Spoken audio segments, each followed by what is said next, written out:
I have had to re-record this so many times. This is my last time doing it. Hopefully the audio is okay.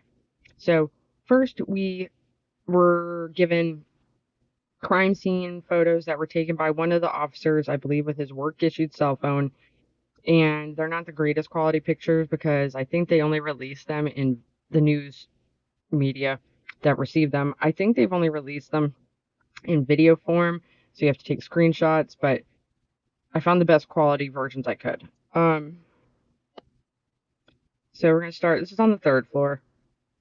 This is looking into Kaylee's room. Murphy is under the door there, which is so sad, but also makes no sense to me because how do we see him being led away in the new body cam footage, but then he's underneath the I don't know. Uh got Bigfoot creeping up in the background there. This is Maddie and Kaylee's bathroom. Maddie's room is over this way, and Kaylee's room would be behind us. Um, so this is Maddie's door. You can see blood and see it here.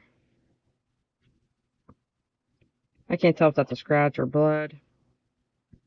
Kind of looks like maybe some blood that was attempted to be cleaned up right here. And in my opinion, the door must have been open when this was going on because if it had been closed, the blood would have continued onto the door frame. But I could be wrong.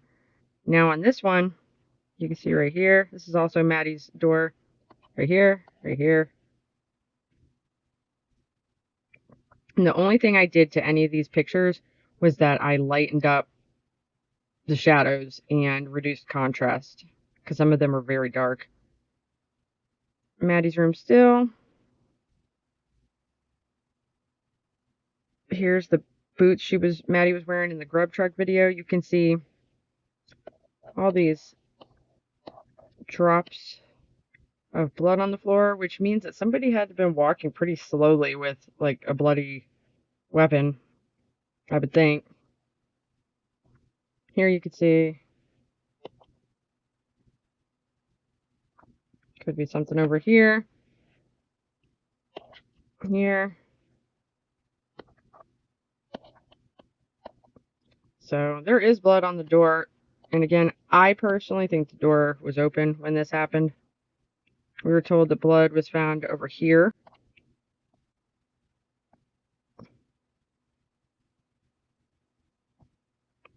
This is Maddie's room, her bed.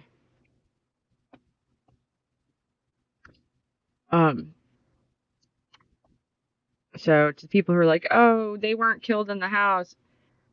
Yeah, they were. They were killed in the house because think about the logistics of killing 4 people somewhere else, whether it's outside or at a fraternity, sorority, wherever. And then having to transport those 4 grown adults. They were college students, but they were still adults. Having to transport their bodies back into that house. It just is, it's unrealistic. Like, it's completely unrealistic. People think because there's not a lot of blood in between the bedrooms that they couldn't have been killed in the house, but what that actually means is that somebody cleaned up over the 8 hours it took for 911 to be called. And if you look here, in my opinion, that looks like finger smudges, but I mean, there is just splatter everywhere. Here, I mean, that's a lot of blood, and obviously the worst of it is over this way. And then it's blurred right here. I'm guessing that's one of the victims' heads. There's blood. Like, there's absolutely blood spatters. All right here.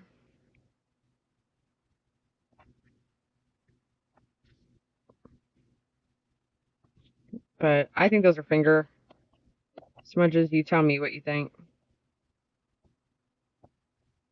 All right, here's the living room. And again, all I did was lighten these photos up, lightened up the shadows. The reports say there was blood found on this wall back here, and then Also on the beer pong table, there's that knife. Sorry about how bad a quality these pictures are, but I think that's blood here. And because the pictures are such bad quality, that's why you really can't make out where the blood is. But here's the view into Xana's room. The view that Dylan would have seen. She was running from her room down to Bethany's on the first floor. And people are like, oh, there's no blood anywhere. Look right here. This is Xana. Look at that. That's blood. Like, that is a giant puddle of blood. So you mean to tell me Dylan saw this and thought Xana was just passed out? Let's not be ridiculous. The only way this blood wasn't there when Dylan ran by is because Xana wasn't done bleeding out yet, which is horrifying. We were told there was blood on this wall, somewhere up here, and also this wall up here, and this wall over here.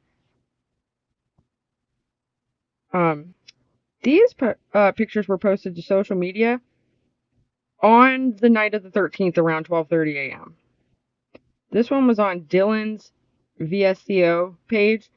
It's since been taken down, but it's real. It's just wild. These two, because you can see this girl is her. It's her. I'm not sure what these girls' names are besides Bethany right here and Dylan, but I guess it doesn't really matter for this. It doesn't really seem like the beer pong table was up yet when they took these pictures, so I wonder when that was put up. And these are all the locations that the police reports say blood was found. But they don't say anything about it being on the floor. So either they left that out or it was cleaned up. This is Xana's closet. This is Xana's desk facing the north wall of the house. This is the window that leads out to that like little ledge where the ladder was found. Here's her mirror. I don't care about this rolled up bill and all that crap. They're college students.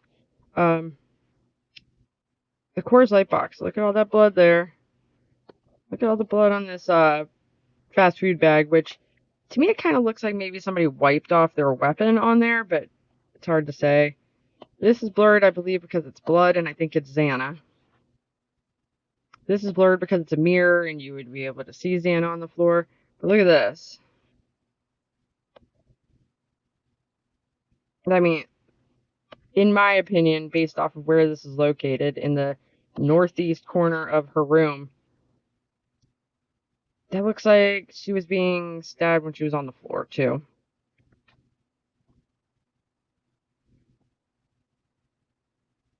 So, there's a lot of blood here. This is Ethan. Now, they say he was laying this way, with his legs hanging out the bed. I don't personally see them. They say he was laying on his back with his legs hanging that way. I don't see where they could be. I'm not really sure, but they are apparently, the victims are in these photos apparently because Jules of All Trades asked Moscow Police Department and they confirmed that. If you look here, I lightened up the shadows in this picture also, but lots of, I think that's the arterial blood spray they're talking about because I believe that's where they're referring to. Here, all here. And look at the blood here. Look at the pillow. It's soaked. It's harder to tell on these black pillows, but you can also see there's blood here, like at the bottom of the mattress. Here. Look at all of that. This. It's interesting that blood got right here. It kind of looks like somebody grabbed here and here, and which I don't know. It's a lot of blood. This wall is the wall that has blood dripping down the foundation on the outside.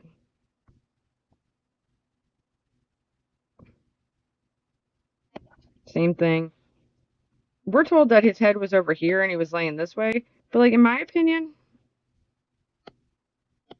does this not look like the side of his head? And then the side of his ear? And then his hairline? I could be wrong, but that's just what it looks like to me.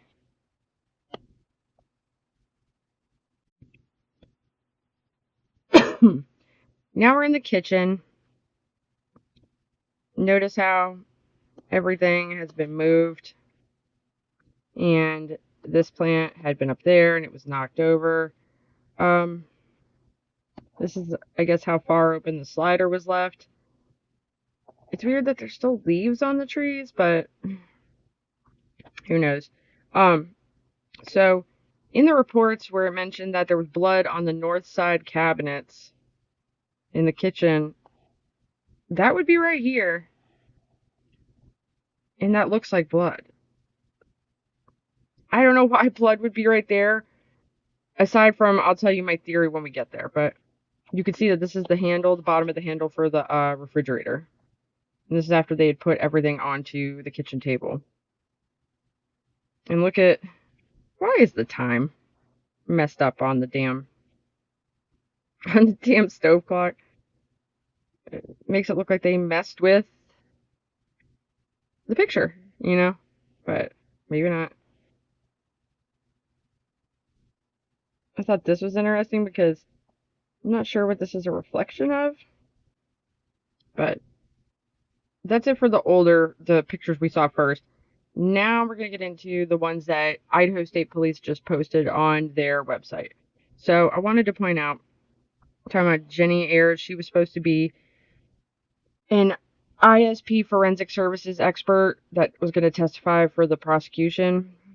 But she was going to testify about why they decided not to collect the mattresses and bed frames and why they swabbed and or applied Amido Black where they did. Keep that in mind. And then Darren Gilbertson was supposed to be like a rebuttal witness for the state or whatever, but anyway, it says here, defense expert Dr. Brent Turvey had asserted that more than one assailant was necessary to accomplish the crime in the time frame alleged, which they're now saying is like 1.5 2 minutes. I have to agree with Brent Turvey.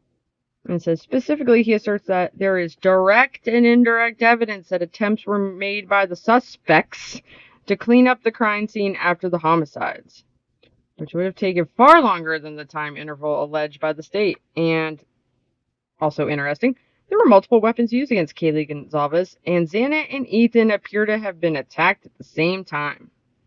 I want to see this report. Direct signs of a cleanup.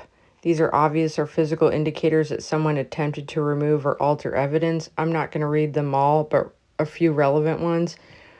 Wet spots or damp towels. Towels or rags with blood traces. Inconsistent blood patterns. So blood visible in hard to reach places, like above the stairs, but missing in open areas where it logically should be, the floor, and on the actual stairs in between the first and second floor. Indirect signs of a cleanup. Lack of expected blood, inconsistent witness statements, pets. We don't know if Murphy had blood on him. And then forensic blood tests. We've seen that. Okay, so keeping in mind what I just read to you about the Amido Black, that's what this is. This is what they used to process the scene so they could determine where the presence of blood was at. This is not luminol. Luminol, you spray it, the area, and then it is only, and then you have to use a special light to see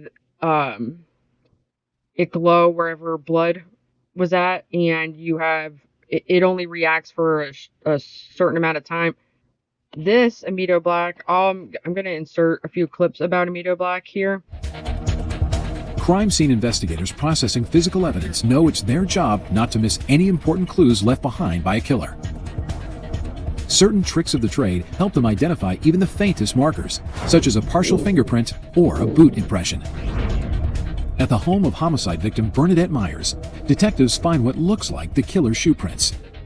I had noticed during my processing of the kitchen that there appeared to be some partial, maybe bloody shoe prints on the floor, but they were not very visible. There was no real definition to these shoe prints. Because sometimes you can walk in blood, and at first you may see a solid bloody shoe print, then it fades away. Well, then you want to know what direction that shoe print went into. Woodburn Miller and his colleague Craig Giovo recreate the process they used during the investigation, treating partial footprints with a chemical staining solution. We used a chemical called Amido Black, which is a blood protein stain. And what it does is it makes the shoe print that's not visible, visible. Amido Black is a synthetic acid dye with unique and very useful properties. The Amido Black process does cause the blood to darken as the chemical reacts with specific blood proteins. Amido Black solution dyes blood matter, but leaves the surface on which the blood lies unaffected. And then we use a second chemical, which is a wash, and which just cleans up the shoe print itself. The chemical wash rinses away most of the Amido Black, but the dyed portions of the blood remain. And make it a very nice, clean, definitive print that we can photograph with a scale in the photograph so that we can develop a true representation of that shoe print on film. The boot make and size can provide critical personal information. In the Myers case, the path of the now visible shoe prints reveals the killer's exact movements after the crime. When looking at the direction the shoe print was going into the living room, I observed what appeared to be bloodstains on the couch. It appeared to me that the suspect may have been looking out the front window through the blinds to see if anybody was around, or maybe have heard him, and then walked back. These cautious movements provide investigators with a profile on their killer, a careful, calculating, and seasoned burglar. When the perpetrator is eventually caught, he matches the profile perfectly, a small-time crook who'd already spent many years behind bars. With tools like Amido Black in the forensic arsenal, even careful criminals risk being outsmarted by invisible clues they leave behind. Now what I'm going to do is I'm going to show you our reagent for blood. So this is another tile, a different tile that I placed down some bloody prints with our synthetic blood, right? So the same blood that's in your kits. So you're going to see that there are some areas that you can see the blood already. Those are those initial prints where my hands were a little bit more full of the blood. And then there's some areas where you can't even see the evidence of a bloody fingerprint, but they're there. They're kind of all over, okay? So what I'm going to do is I'm going to start with my Amido Black. So I just put some Amido Black in this syringe to better direct it at my evidence. So what I'm going to do is I'm going to place some of the Amido Black. I'm going to leave my surface pretty horizontal here just so that it can react with the blood a little longer. I'm going to swirl it around. Now it is true that the Amido Black is going to react a lot better with real blood than this synthetic blood. One of the reasons is this synthetic blood is made so that it doesn't coagulate, right? So it's always very liquidy, whereas real blood, over time, it will become more sticky and it will coagulate. So I'm just gonna place all of my Amido Black down, let it swirl, and it's going to start staining. So the areas that had a lot of blood on it, they're going to start staining quicker, right? But I can already see the stains forming. So even through the falling, you can see them there. Even through the falling reagent, you can see some there, right? So now what I'm going to do is I'm going to take my rinse. I'm going to take my rinse in this syringe, and I'm going to remove the excess glue, right? The excess Amido Black. And you're going to see right there, we're going to see some nice prints popping up right here.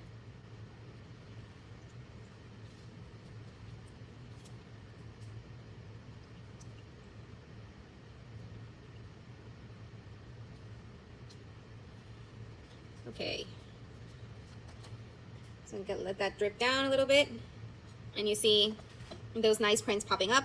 So you're gonna see some of them are still, there's no ridge detail. They had too much blood to have full ridge detail, but then you're going to see the ones that you can see the full pattern. So you can see full double loop whorl there. You can see some patterns over here as well. So again, you're gonna let this dry, and then you can come see it, and you'll see better results once it's dry. So with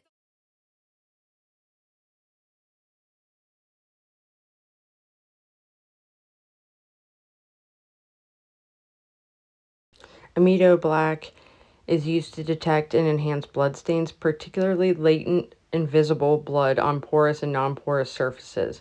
The color is deep blue black and it binds to proteins in blood. It's used on surfaces where blood might have been cleaned up, is faint, or needs better contrast for documentation. And it binds to protein residues. It stains them a blue-black color. It's often used after blood has been detected with a presumptive test like luminol. Typical uses are for footwear or fingerprint impressions in blood, cleanup scenes where the blood has been diluted or partially washed away, on items like fabrics, floors, weapons, or walls. I've just started looking into it, but from what I have read so far, I don't think this stuff would have turned dark blue unless blood had been there. Like protein. Don't come for me. That's just, I'll insert the information into the video so you can decide for yourself. If this was in fact blood, especially this really dark, this is the living room, by the way, it's not Dylan's room. If there was blood here, that kind of seems like from a gunshot, no? I don't know. There's like here. And here's the staircase. This is before processing, after processing. See all that? Like this. All this. Right here. And remember how Ann Taylor said that male blood DNA, unknown male blood DNA was found on a handrail leading between the first and second floors. Well, it could have been Brian's, according to the state, so I'm very curious. Who left all this blood here? You know, all in here where the nails are. And I've seen people argue, oh, well, that stuff just turns everything blue. Well, then what would be the point of it? Why would you pour it all over a crime scene if it just turned everything blue? Like, that doesn't seem like it makes sense to me. Okay. These are shocking. Look at all of this. That's Amido Black. I'm like 99% sure. I could be wrong. Correct me if I am. See all this? And these were not in the earlier pictures of the kitchen, just after they processed. I do not think that the forensic team just dumped blue dye everywhere in an active crime scene. And it just turns everything blue regardless. I also don't think that the residents of the house were smearing chicken and other proteins all over the counter. I think that's from blood. I think it's from blood. I'm not saying every single bit that's dark blue was definitely blood. But I think there was blood there, and that's why it's turning that color. To me, in my opinion, what it looks like is somebody used towels to clean up blood in other locations of the house, and then they set those towels on the counter. Look at the sink. Look at the paper towels. It's baffling. It really is. Especially because it doesn't seem like anybody's really reacting or talking about this, because I don't think people want to entertain the idea that, like, this might actually have been where blood was at before it was cleaned up. And it wasn't cleaned up by Brian. He ain't got time. 2 minutes in and out of the house. Like, if it just turned everything blue, the edges would all, right here, would just be solid blue, you know? There wouldn't be light spots. But, like, look at this. It's picking up on patterns. Look at the sink. And sorry about the white lines. I don't know why, no matter what I've tried, there have been these stupid white lines when I downloaded the pictures from the ISP website. And remember that in the reports it said that there was blood drips going down the cabinets on the north side of the kitchen. That's right here. So I guess whoever cleaned up missed a few spots. I don't care about the Jack in the Box. I'm not even convinced there was a Jack in the Box order that night. But, look at. And then, is this the transfer mark that they were describing being on other doorways in the house? That. Look at all the footprints. But maybe the forensics team just dumped blue dye all over the crime scene. Maybe people are right. Look out here. Look at it. Remember, the defense expert said that there was direct and indirect signs of cleanup. I think this would be direct. Very, very direct. It's on the handle.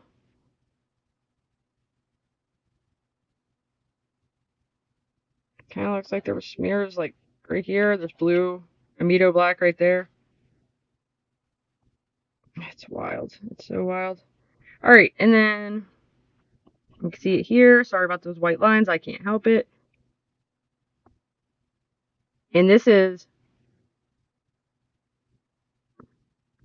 after processing. As you can see all this. Look at the floor.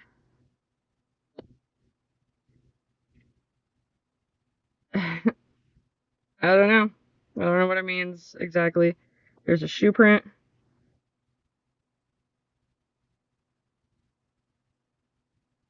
It's pretty crazy.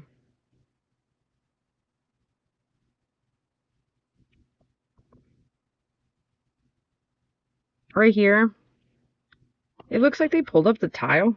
I don't know when that would have happened. It also looks wet, but it's hard to tell because, of course, these two pictures are out of focus. I want to know if this mop and mop bucket were ever tested. Probably not. But, like, there was tile there. I wonder if they put Amido black in that storage closet. It's an interesting spot for a stool. This is before the processing. This is outside of Dylan's door. You kind of see shoe prints. And I believe that they included this because Dylan and also some of the neighbors and stuff said they heard music playing around the time of the murders. Now we're on to the living room. So that's MPD, the bag that the first responder, the police brought in when they thought there was an unconscious person, and then quickly discovered that was not the case. It was stated in the reports that blood was found along this wall, this half wall. You can see it if you zoom in. A knife. Knife. Is that blood?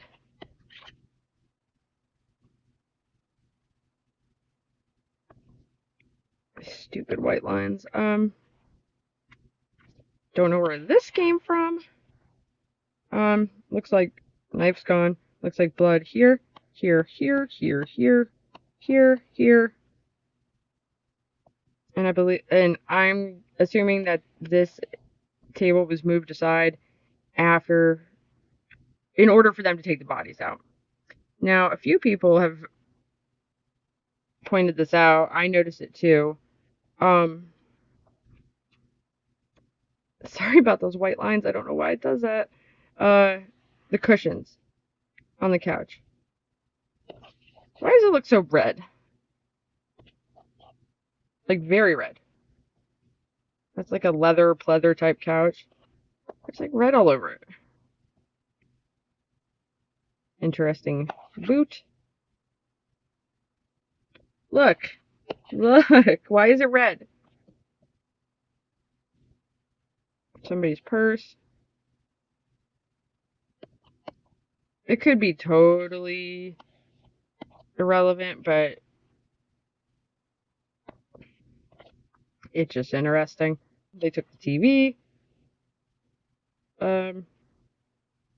If you look at this, the picture that has like the blood spatter on the wall where I asked if you guys thought it looked like blood from a gunshot, because I couldn't imagine how a blood pattern would have gotten on the wall like that otherwise. That was on this wall over here, like the wall on the front of the house. They just moved the book bag. They just did some rearranging, but it was up here somewhere where that blue stain was on the wall that I think was blood.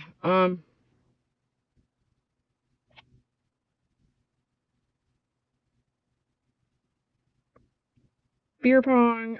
What's interesting about this knife is, well, first of all, when the police first came into the house with Hunter Johnson to check on the unconscious person on the floor, if you slow down the body cam footage, knife wasn't there. Next time you get a glimpse of the table, knife's not there. The next time you get a glimpse, after the police have seen Xana and Ethan in Xana's room, it's there. And those look like finger marks. Like Hunter Johnson said he checked Xana's pulse, supposedly. And then if she's covered in blood, he would have gotten blood on his fingers. And then setting the knife down, I see people say, oh, it's just that White Claw. Maybe it's White Claw, but it could be blood, too, at the scene of a quadruple homicide. This is the door looking into Bethany's room on the first floor. Here's from a view from outside. You can see the shower curtain. There is like a surprising lack of anything in this bathroom. Like no towels, no toilet paper, no hardly anything, like any shampoo or anything in the shower. Who knows? This was a realtor photo that was posted online of the house, and it was before Maddie or anybody else had moved into the house.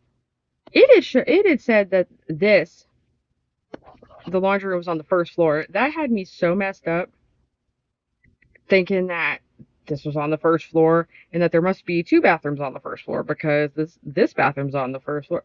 No, the realtor listing was just wrong, and I'm an idiot. But you could tell that at some point they added this shower instead of just having it be one big open room, which makes sense.